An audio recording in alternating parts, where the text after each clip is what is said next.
Good morning, everyone. It's Wednesday, it's 11 o'clock, and you know what that means. It's time for Elevenses with the reps at Diesel Bookstore. I'm so excited. I'm always excited to be doing Elevenses. I'm always excited to be meeting with everyone. Last week was really fun. I hope you tuned in. We had a special, it's available for replay if you didn't see it, but we had Dave Ehrlich just talking about cookbooks. And then we had, oh, it was so much fun. And everybody was extremely hungry. And I was up there next to Joey in the store, which was also incredibly fun. And so, yes, take a look if you haven't seen it. If you want some ideas on what to cook for the next year, that's up there. But I'm very excited because we've got, look at this, the A team over here. Wonderful group of our fabulous publishers representatives here to talk about new up forthcoming releases, a few old favorites. It's been like an amazing spring. It's a really blockbuster summer, and we're leading in now to the fall, which is going to be really something else. There's so much to talk about, and we're going to try to get in as much as we can. We will be posting links as we always do in the chat bar over there to all of the books that we're talking about today, and you'll be definitely wanting to check those out. I have seen a preview, and there's some real heavy hitters. And of course, we welcome any comments and questions you have. And Joey, who is behind the scenes, will be happy to dig up links and tell stories and answer questions and fake it if necessary. Because that's also part of it. No, we're not salesmen, not at all. Salespeople, excuse me. All right, I'm going to introduce everybody in a second. We're going to get rolling, but first I want to tell you about what is happening at the store over the next week. Tonight, we have, and this is the 23rd at 6:30 p.m. Wednesday, we are welcoming Noel Rubinton to the store, and he will be at the store in the courtyard over there discussing and signing Looking for a Story, a complete guide to the writings of John McPhee. And joining him in conversation will be Jeff Gordonier. All right, so that's going to be tonight at 6:30. And then on Thursday, sorry, tomorrow, Thursday, the 24th at 6:30 p.m., we will have Omar Hussein with Rick Wartzman discussing and signing 1,000 Natural Shocks. And that is a really mesmerizing thriller. And that looks really interesting. And that's going to be tomorrow at 6:30 p.m. And that's Omar Hussein. All right. And that is the next week, but we have more than that coming up. And Joey has posted a link over here, which you can click on and check out what's coming up over the next, we're like way into the future. It's very exciting. All right. So that said, let's introduce everybody and get rolling because everybody's dying to talk about their books right now, as they should be. We have today with us Julia Callahan from Hachette. We have Andrea Tetrick from PGW. And we have rounding it out, Tom Benton from Penguin. I feel like I haven't seen you guys for a long time. I don't know why that is. I probably I don't know why that is. Maybe it's just because I really look forward to Wednesdays and seeing you. So it seems like it's been a long time. So why don't we get started? Julia, why don't you lead us off? Okay. Oh, I thought I was muted, but I'm not. I am starting off with it's a thriller. It's a fun book to read. It's called Salt Bones by Jennifer Givhan. And this one, it was funny when I was selling this into stores. All I had to say basically was it takes place in the Salton Sea. And all of my Southern California stores were immediately excited because as anyone in Southern California knows, the Salton Sea is quite a weird place. So this book, it's got like a hint of Silvia Moreno Garcia's Mexican Gothic. There's like some magical realism to it. It's very sort of set in Chicano culture and the culture of sort of that area and indigenous cultures of that area of the Salton Sea. So it's and it also has like a lot to do with Borderlands. So it's very poignant and pertinent to right now. But it's about this young girl who goes missing in this area and a woman who starts searching for her. And it is sort of hard to tell as you're reading it whether or not this woman is having visions, because she's, sort of um, a person who can have visions, or if she is legitimately going insane. And so it is this like, it's beautifully written. It's really like, it like you feel it. It's very vibey in that way. And then also it is a thriller of epic proportions. So just a very fun book. If you're going to go to the beach, if you're on a plane, a smart sort of beachy planey read. It hooks you, it gets its hooked right into you and drags you along for the ride. So it's a really good one. Salt Bones by Jennifer Forgiven. I was one of those booksellers who was like, Salt and Sea, I'm in. And I, it is weird. And I'm like trying to dredge my memory now on the fly, trying to think of who wrote, I think was it Gail Brandeis maybe, who wrote a novel about the Salton Sea. It was like a sort of a domestic novel. But anyway, ever since I read that, this was a long time ago, I've been obsessed with novels set in this area, which it is fascinating, and it continues to be a really interesting setting for any book. But I saw all kinds of amazing pre-publication um, reviews or shout outs for this book. So I grabbed it as soon as I could. And it is really, really good and really interesting. Yeah, And I think, yeah, there's more the crossover too. It has, I think Sylvia Moreno Garcia is a good, who's one of Joey's faves, right? Joey?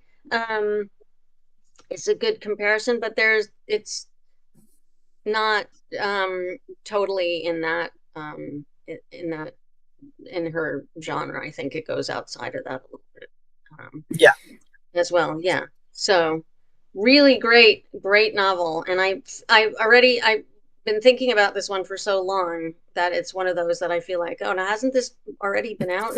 I know. So, yeah. Well, that is true. Joey says it's not like she has a single genre she sticks to. It's yeah, but yeah, maybe she's her own genre. Maybe that's what I meant. Um, she makes it up as she goes along. Thanks, Julia. Of course. All right, Andrea, what's your first book today? Hi, everybody. Thanks for having me. I want to talk about we all think is going to be a sensation in the memoir category, Broken King. This is from Grove Press. And this is from Michael Thomas.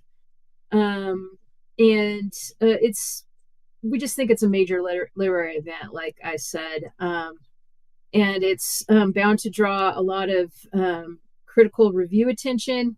It already has. It has just been excerpted in the New Yorker. It doesn't always happen, that they excerpt a memoir.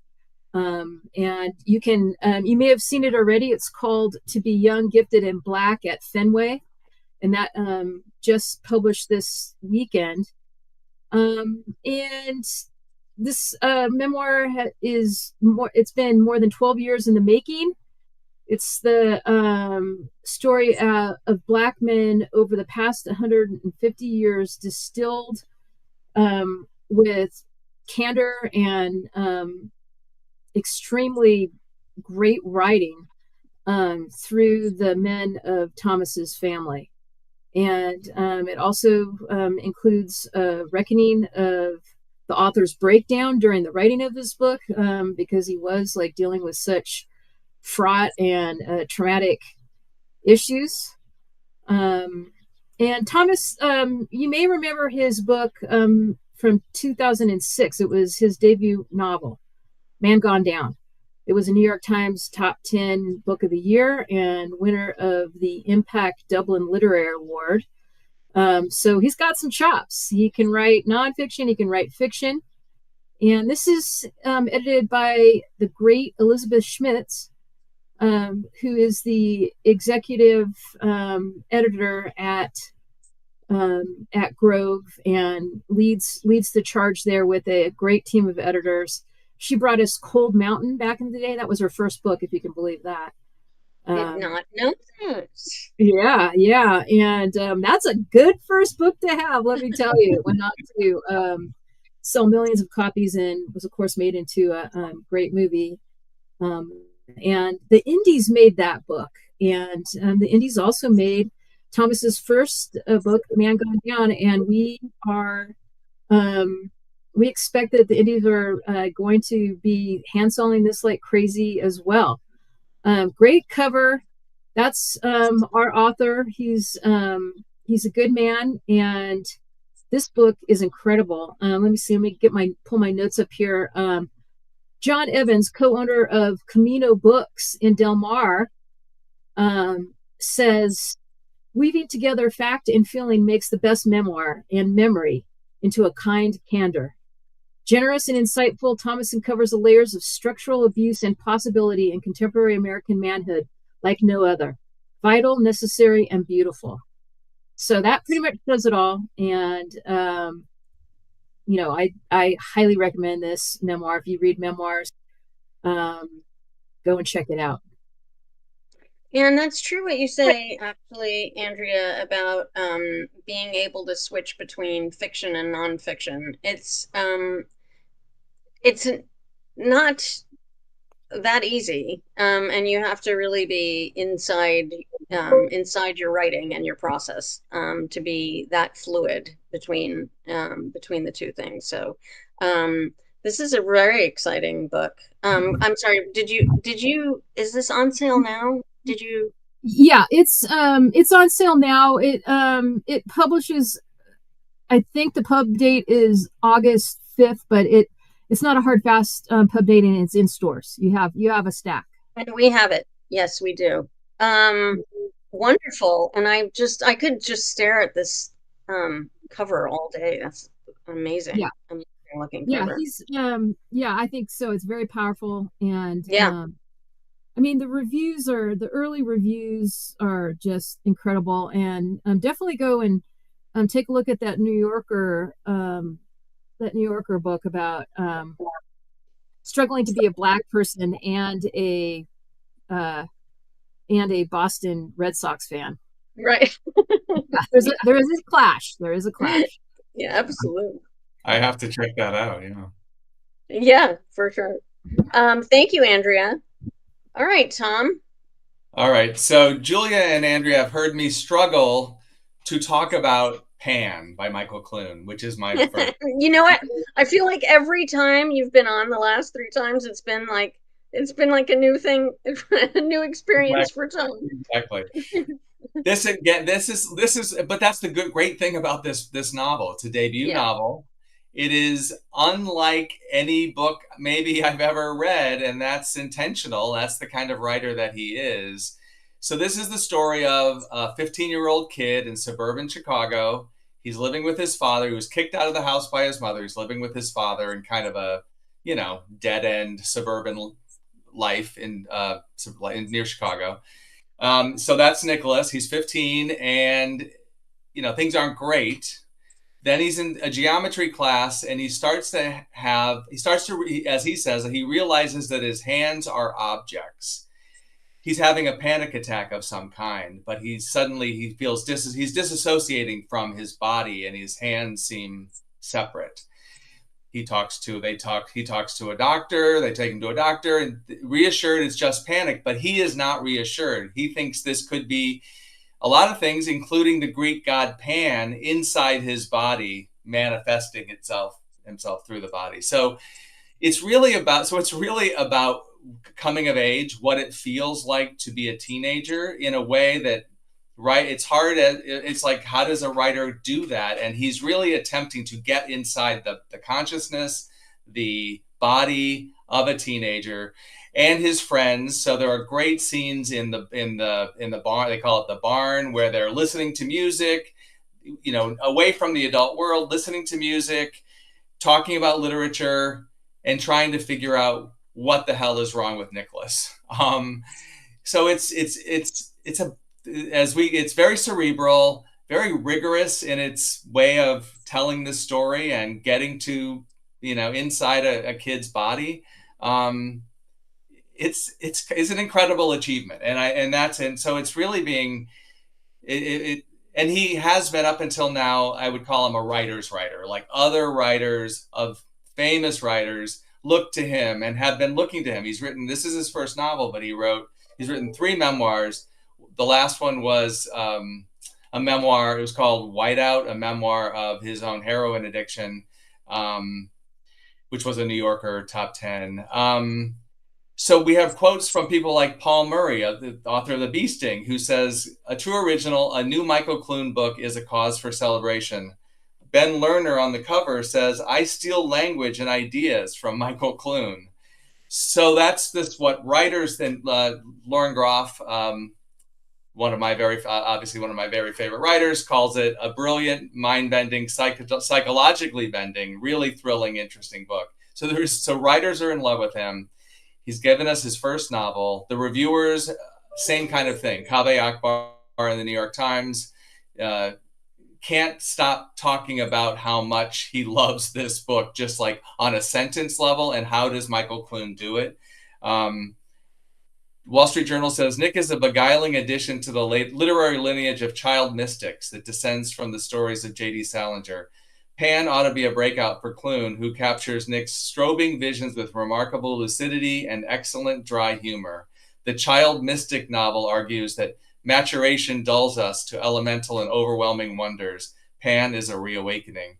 So this is for a reader who wants to be challenged and see what just really an important but not wholly accessible novel, I would say. Like, in a certain way, I think this could be for the reader of Trust, which when we published Trust by Hernan Diaz, it wasn't like this is going to be a smash hit. This is going to be a really interesting, thoughtful book to dig into. And I think Pan is that kind of book.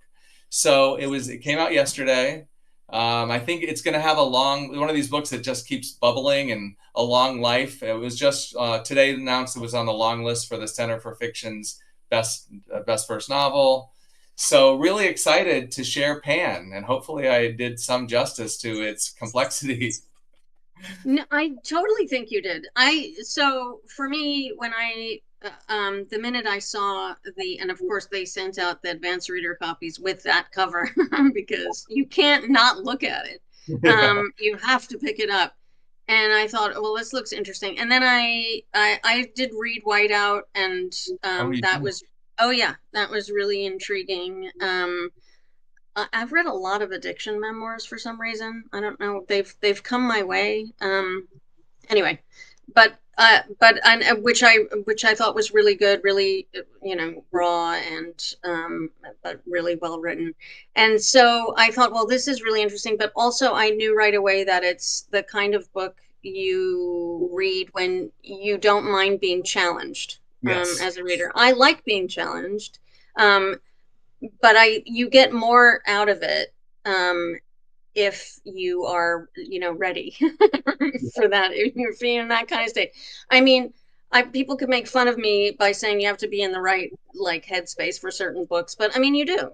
Sometimes you just feel like going away. You don't feel like working, and sometimes you are in the mood to get challenged. And this challenges you in the best possible way. And I also sort of have come to it from the angle of being a writer. And somebody said to me once when I was thinking about writing a middle grade book, and then and the person said to me, you just channel your inner 13-year-old. And I was like, I don't even think I have one of those. So that is hard to do, to recreate that really tumultuous and troubled and fractured and so many different kinds of things pinging around in your brain when you're that age. And he does such an amazing job of it. It's just, that's not easy. Right. So I think it's all of those things, but it really succeeds at them, I think, admirably. Well, I'll leave you with one last. They asked him 3 words to describe his book.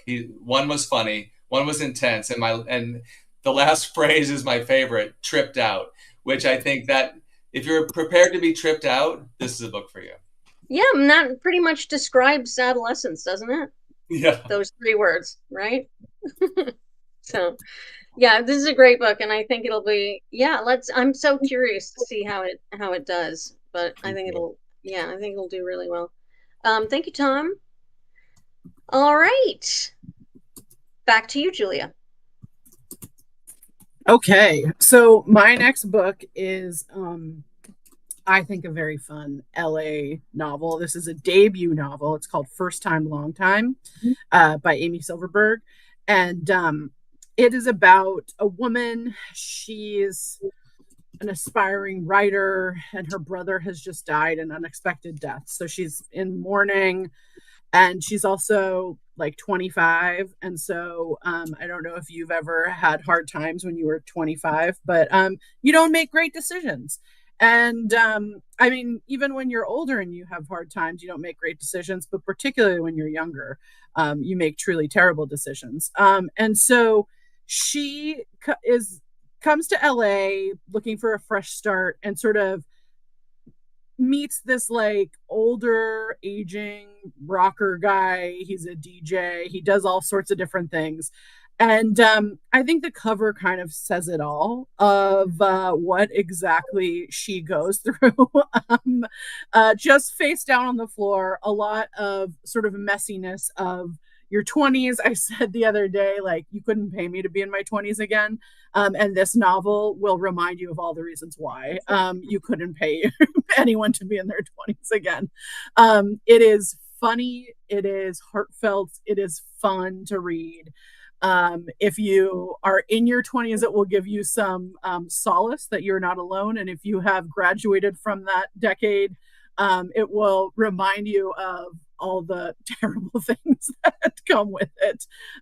So I just can't say enough good things about this book. It's just a delight to read. And like I said, it's a debut. So I always like to highlight a debut author because I think Amy Silverberg is one that people should keep an eye on because she's so good at capturing sort of the feelings and the emotions and the like cluelessness, but not in an annoying way of like young adulthood. Sounds like a great, so we were talking about different kinds of moods and states of mind for different kinds of books, and this is a good example of one where it's not challenging. I mean, on the same level as Pen, for example.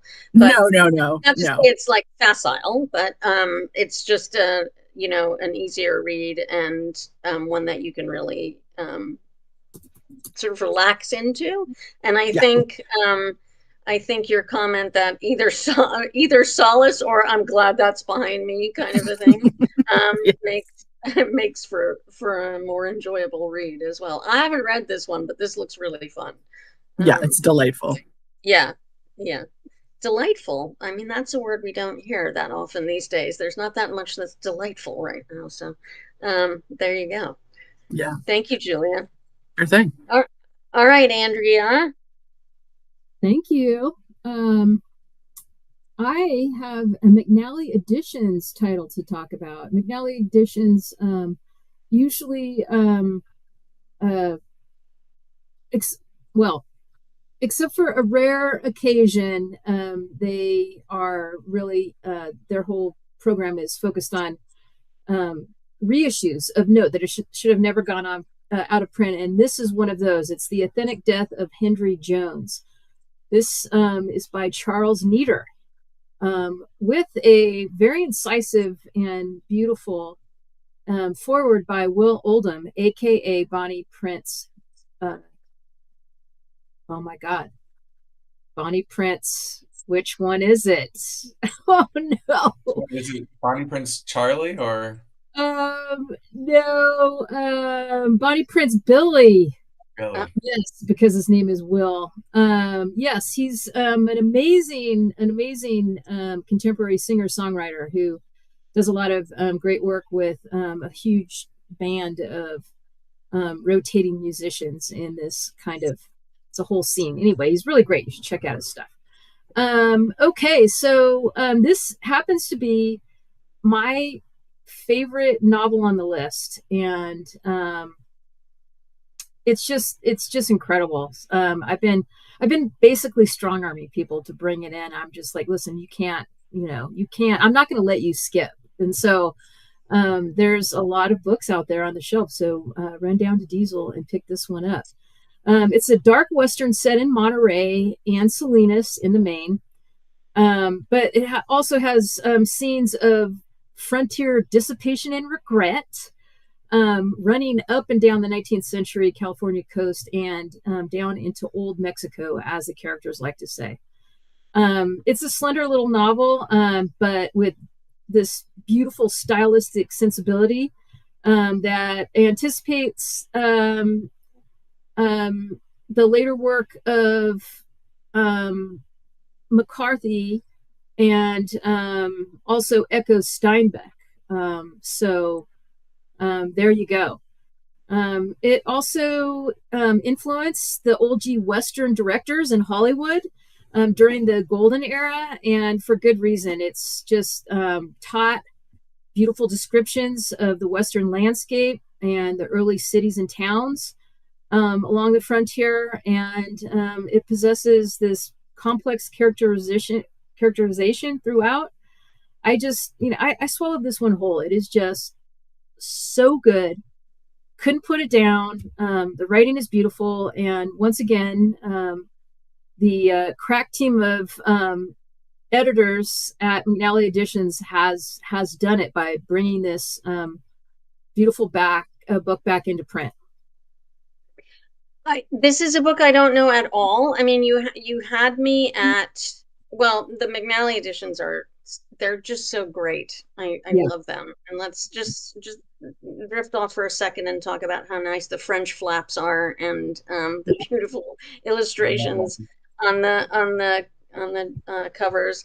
Anyway, so I don't know, it helps, I don't, for me. I love to hold a book that's this beautiful. But Totally. They're that is fun. amazing. They I are. know. We're geeks. Let's face it. Yeah. Yeah. But you had me at West, right? You had me at Western, you had me at Salinas, to begin with. I don't know this book. I've not heard of it, which is another reason to praise McNally Editions, because they're bringing back all of these Oh, wonderful titles that have been, lost. yeah. Yeah. So I'm really excited about this one. Who doesn't Yeah. love a Western? And I've sort of been immersed in it. I'm going to be talking about a big blockbuster book that's coming up soon from, I believe it's Knopf, actually, called Deadwood. And it's just like this exhaustive history of Deadwood and all the people in it. And so I'm like all things Western frontier. I'm in it right now. Yeah. Um, That should be a really interesting book, that Deadwood, for it's sure. so good, but I'm not stepping on your time here. I'll talk about it Not at later all. at No. another at a yeah, no, it's out soon too, so I'm gonna you'll be hearing more from me about that one. You'll like that one. Um, but I am gonna pick up a copy of this, actually, Andrea, because this sounds great. And It really is great. There is one scene, there's a jailhouse shootout that is extended passage in the book that is worth the cover price. And all also, right. I did fail to mention that the McNally editions are all trade paper originals at 19, like they're all around, like 18, 19, depending on how thick they are, of course. And so this is $19, and how easy is that to pick up for a summer read? So I was just gonna say I'm gonna get one of these for my husband, who's a big fan of all Westerns, but then I remembered he also works in a bookstore, so I guess he can get it himself.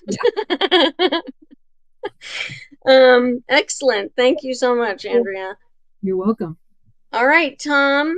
All right, my next book is The Aviator and the Showman by Laurie Gwen Shapiro. So it's time for it's been 30 years since there's been an Amelia Earhart like biography. And so it's time. She's had access to a lot of files, recordings that other people haven't seen before. And it's just a fresh, modern look at this American icon. Why is she an American icon, you may ask? I mean, but what's crazy is that she is like, everybody knows her name, knows what they know that she disappeared, and they know kind of where she disappeared, but they don't know much about the rest of her life. And and Laurie Gwen Shapiro in interviews has talked about, like, there's a whole industry around her and lots of crackpot theories as to what happened. And maybe I guess that's the reason why she remains so present in our lives. Doesn't matter what generation it is, but this is looking at her essentially through her marriage. And so she was married to George Palmer Putnam. Basically he was I'm interested in this book also from the publishing angle, of course, because I sell G.P. Putnam's Sons, which is a descendant of that's where one of my publishers comes from. So he was he wasn't a son, but he was a nephew, I think, of the founder of Putnam. But he was a P.T. Barnum type figure. He was looking, they hit it big with Lindbergh, and then they were looking for a woman to be the counterpart to Lindbergh. And she fit the role. She came into his life as really for that reason, like, this is a good candidate. She does fly. She could be the person that you're going to catapult to fame. And then they fell in love. Also, so he married her, but really I love the headline of the New York Times review was about the intrepid aviator and her horrible husband, because he was indeed pretty bad, and really keeping his eye on the show part rather than the marriage part, which really led to tragedy. I mean, that's kind of what the book is about how that led to the tragedy of her disappearance, because she really wasn't who we think she was. She wasn't the best aviator. She wasn't as great with directions. She didn't know more. She and her alcoholic what do you call him? The person with her who's helping her, the navigator, he was a drunk. Neither one knew Morse code. There were a lot of deficiencies in her, but yet she was internationally famous by the time she took that last flight. And that was due to George Palmer Putnam's efforts turning her into this celebrity. So the book is an examination of, like, it's like the real Amelia Earhart, like her in all of her flaws, but also, like the fearlessness, like that she took to the air as she did so many times, and her fears, her, all these things. It's also surprising to me, a Los Angeles story, because I had no idea that the two of them lived in Los Angeles, in Toluca Lake, of all places. So the book is just filled with fascinating history. It's we have great quotes from David Gran, Candace Millard. If you want to sink your teeth into a really good American history, this is it. Really well written, really goes down really easily. And it is fascinating to uncover, like, why get beneath the myth, the icon of Amelia Earhart, to the real person. So that's The Aviator and The Showman. Wow, this is going to really sell over the holidays, I think. It's a great, I think you're right. Yeah. Great American history. And then I just happened to look up this rogue on Wiki while you were talking, and his previous marriage was to a woman who was the heiress to the Crayola company family. So, like, he's collecting money along the way. I won't go into that at length, except to say that there is a personal connection. So Anne, my wife, her last name is Binney, and Binney Smith is the company that created. So she has known about this. Like, it's family lore, although they were never connected to the very, very wealthy Binney. it would be another podcast to tell you how that they were cut out of that part of it, but long ago. But anyway, yes, you're right. The Ideas. But yes, he was, and then he was married 4 times, I think, in the end, and he was always looking for the next kind of score, I would say. Yeah, yeah. You know, our rogues used to be more interesting and fun than they are now. You know, yeah, they definitely had like more idiosyncratic character for sure. Yes, yes.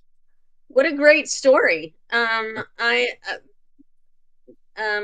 love all the local connections as well that I didn't know about. I had no idea. So yeah, it's such a great period of American history too. You know, right? And I much rather be right now reading this American history than the one that's happening at the moment. Of course, yeah, me too. I read enough of that on a daily basis. How fun, Tom! What a great, and I think you're right, Andrea. This is a great gift. I can see this being a wonderful gift for people. So, and I had seen this book come by, but I hadn't, had a chance to get into it. So now I'm really intrigued. So, excellent. Thank you, Tom. That's out now. Out now, yeah. Out now. Okay, it's great. Been out about a week, I think. Okay, great. Or maybe yesterday. I'm not sure. All right, so it looks like our last round, right? Yes, I think so. Julia, lead us off. Okay, so my final book is coming out next week on Tuesday. It is called The Lonely Crowds. And this book is, it just got picked for an Indies Introduce. So where the indie booksellers pick a debut novel that they want to highlight. This is from Stephanie Wambugu. And it is just the rave reviews are pouring in for this book. Obviously, the indie booksellers are behind it. But it had a whole write-up, a great review in The Atlantic. The Vulture said that this novel makes a compelling case that friendship between girls, that thorny source of envy, love, and obsession, is an eternal narrative wellspring. This is a propulsive story about what it means to grow up with someone. And so this book it follows two Black girls who move from a small town to New York in the 90s and are both trying to be in the art scene in 90s New York. And the sort of fallouts from their friendship, the various, I don't want to give too much away, but there's so many sort of different looks at what happens to those friends that you're good friends with when you're a kid, and then you grow up and sort of you still know each other, but how well do you know each other, or is this the best friendship still? It's beautifully written, this novel. It is intense. It is sometimes painful. It is, like I said, it takes place in the art world in 1990s New York. It's queer, it is coming of age, it is all of the things that you want for a great debut novel. And it's sort of this, even though it's not that thick, it is sort of this sprawling novel of coming into one's own and coming into one's own both as a person and a grown-up and as an artist. Figuring that all out along the backdrop of a 90s New York. So still somewhat gritty New York. So it's really fun. This looks great, Julia. I haven't seen this one at all. When I saw this was on your list, I was like, oh, I completely missed that one. Much like what happened for me with the 90s. So I'm even more I really am missing the 90s. I don't know what happened in the 90s. I'm just really, when anyone was like, okay, so this is a 90s thing, I'm like, where was I? I don't remember. I've lost that decade completely. So I'm always intrigued to go see perspectives on it and read perspectives on it, because I honestly, it's a sort of a lost. There's a lot of the transitioning between. I really feel like it was a pivotal time, the 90s, between what I don't want to say like innocence and not, but I mean, it really, it kind of It kind of was. was. Yeah. Yeah, it kind of was. So, this Right. sounds This is a pre 9/11 New York. right, right. You know, it's a sort of like, I wish it was pre Giuliani, but it's like smack in the middle of Giuliani, New York. Yeah. So you know, it's a New York that's sort of changing as well, and Right. changing into what we sort of know New York as. But Yeah. so there's a lot of moving parts, but it's a gorgeous. They really are. It's so interesting with New York too, and you start looking at it through this lens of the shifting sort of mood of New York between 70s, 80s. Like I'm really dating myself, and I was a kid. I just want to point that out in the 70s, but we were there. And that was a mood, boy, New York in the late 70s, and then into like the middle of the 80s, and then there was this transitional shift, and then post 9/11. So it is really an interesting kind of transitional time to look at and explore through, and we're getting a lot of that in fiction now. The 90s being sort of like history at this, I love that I'm old enough to have forgotten a decade that's now historical. That's where we're at. So, super interesting. Thank you for talking about this. I'm really intrigued. So, all right, Andrea. Well, speaking of the 90s, I have a novel from Spiegel and Grau set in the 90s. This is The Lake's Water is Never Sweet, and this is a English language debut from an award-winning Italian novelist, Giulia Caminito. And it follows a teenage girl as her family transitions from the impoverished outskirts of Rome to a new beginning in a tranquil, idyllic lakeside town. But this place is definitely it's not necessarily welcoming, as many small towns can be. And so it captures the loneliness and the disillusionment, and also the rage that defined a generation of youth in Italy during that period. I this might just sound ridiculous, but I do think that the strongest comparison in terms of the voice and the sensibility is Ferrante's work in the My Brilliant Friend and that quartet. Even though it's set in the early 90s, it's set at a different time, but the narrator's story and her voice, I definitely think is reminiscent of Ferrante and will appeal to the younger spectrum of her fans. And it really captures like what it's like to be overstimulated as a young person, but while also like feeling incredibly restless and unsatisfied and not able to connect, even though there's so much going on. And it also definitely resonates in terms of showing like the frustration of being a lower class person, like in a lakeside town, and dealing with like privilege and just sort of like the casual I guess just being written off casually as a poor person. So it's just a great coming of age novel for our current moment, I think. So this is in translation, like I said, but it's really seamlessly done. And we have another winner from Spiegel and Grau here on the list. So I love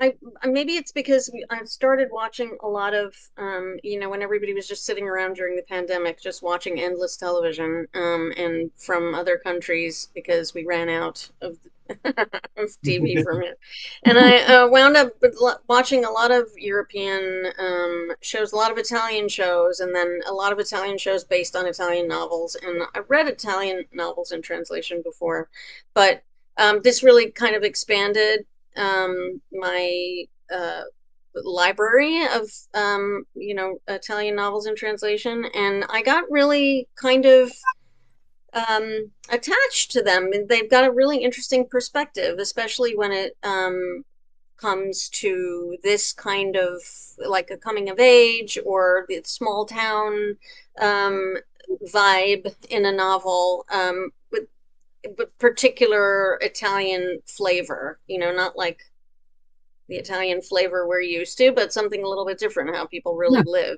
Yeah. So it really opens up the perspective. So this one looks really good. This looks like a great addition to that. And I could already see it as a TV show, actually, just based on your description. Yeah, totally. I mean, because you can get like city and country, settings like at Yeah. rapid transition. And the characters are great. And, I just think like, especially like, because our teenage protagonist, her mother is a single mother, which makes it even harder to move to this little town that, and that's totally fraught. That dynamic right there is totally fraught once they get there, and it sets up the novel really well for as it moves towards its conclusion. So it's a great little well, it's not little, it's about 320 pages, so but it's a fabulous book. So very Excellent. Excellent. And I appreciate when we talk about novels in translation, because I feel like it's always a good idea to keep your horizons broad, right? Yep. Yeah. Thank you, Andrea. All right, Tom, bring it on home. Right. So my last book is brand new in paperback, so an opportunity to talk about a book I love from last year, and that's The History of Sound by Ben Shattuck. Collection of stories that really unforgettable, stunning stories that it's all set in New England, so very much you have a very clear sense of place as you're reading these stories. It takes you from the 1700s to the present and through the wars, and the beautiful thing about, I love a collection. Like I was thinking about this collection in terms of the way doesn't happen so much anymore, but a musical artist will put out an album, and it's sequence. The sequence is really important to an album, and the sequence is really important to a short story collection, and especially this one, because the stories they bounce off of each other. And so there's the title story, The History of Sound, opens. It's bookended by another story that relates to that opening story, and in between you have paired stories that as I say, bounce off each other. There could be an object that is found in a later time period, but that object from the previous short story, because so much of it is it's about how houses, it's about time, and then you're in houses and objects that pass through different hands over time. So it's fascinating. It's beautifully. He's an incredible writer. It's his first. He wrote a nonfiction. This is his first work of fiction. And then really interesting is that the title story, which is about two men during World War I, that time period, who find each other in a bar. They proceed to, sort of mostly unspoken, fall in love, and as they are going around collecting sounds on wax, so recorded sound. That's what they're doing, and it's about their relationship over time. What's missed, what's lost. Absolutely gorgeous.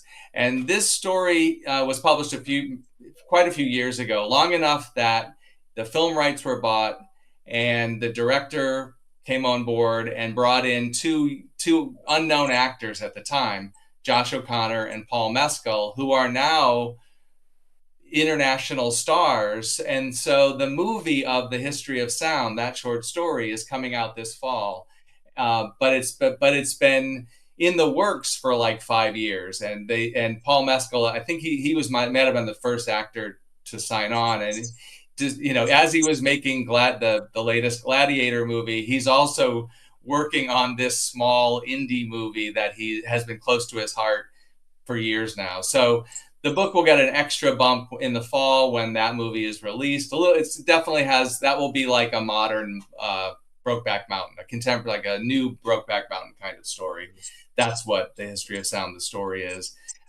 So new in paperback, it was on many lists of best books of last year. It won the Story Prize Spotlight Award, and just an incredible collection of stories. So check it out. I don't remember when the hardcover you loved this book, yeah. And you single-handedly introduced a whole bunch of people to it, and well worth it. It's really a gorgeous. You've been so eloquent about it. I don't want to leave everybody with that. Not my own thing, but I will just add that it's a really, really, really beautiful, and unusual and an elegant collection of stories. So, and available in paperback. So, a great time to pick it up. Thank you so much, Tom. And thank you, everybody. Actually, wonderful books. As always, it's so hard to squeeze them all in, isn't it? There's so many great books to read. This is a particularly wonderful collection today. And so I thank you all for talking about them. Julia Callahan from Hachette, Andrea Tetrick from PGW, and Tom Benton from Penguin. Thank you so much. And thanks everybody for joining us today. And thanks always to Joey behind the scenes on the links. We will be back again next week. And it will still be July. That's right. It will still be July, and we will be back with more wonderful books, wonderful reps, and lots more book talk. So please come back and join us then. In the meantime, everybody have a great week and happy reading. We'll see you next week. Thanks, everyone.